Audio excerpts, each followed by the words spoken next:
জন্য নয়, কেবল বাংলাদেশ ভক্তদের জন্য মঙ্গলময় নয়, কেবল এইখানে যদি সঠিক মনোভাব নিয়ে যদি আমরা কীর্তন করতে পারি, তা সারা বিশ্বের মঙ্গল, প্রকৃত মঙ্গল সাধিত হবে। বিশেষ করে যারা বাংলাদেশে আছে, সারা বিশ্বের মঙ্গল সাধনে আমাদের একটা বড় ভূমিকা আছে। প্রথমে হচ্ছে জীবন সার্থক করি করো পর উপকার, তার মানে আগে কীর্তন প্রেম ভাব, আর অপরকে কীর্তনে কি করবে, এমন ভাবে কীর্তন করতে হবে আমাদেরকে, সারা বিশ্বের মানুষরা অনুপ্রাণিত হবে। এখন লাইভ চলছে কীর্তন মহোৎসব। কালকের নিত্যানন্দ ত্রয়োদশীতে আমি ছিলাম মায়াপুরে খুব থাকার কথা ছিল, তো ছিলাম।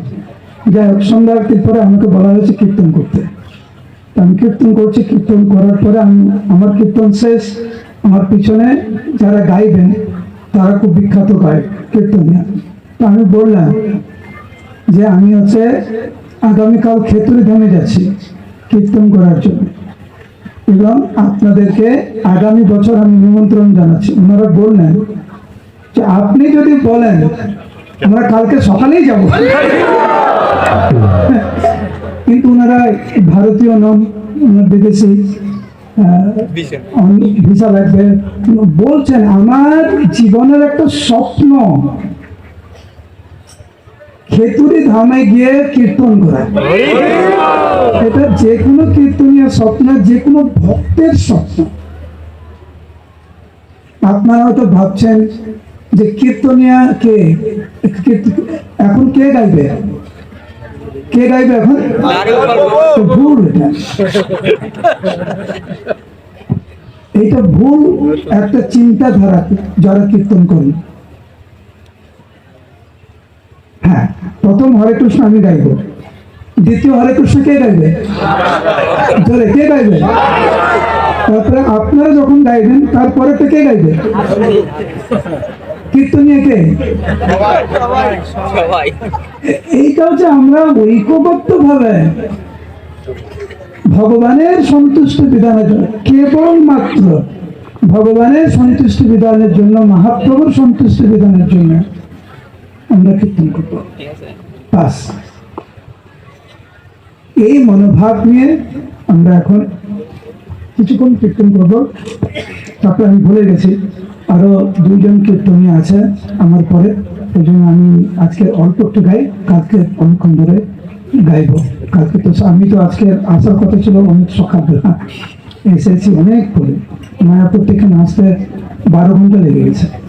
তো যাই হোক, সেজন্য কালকে একটু বেশিক্ষণ গাইবো, আজকে অল্প একটু গাই।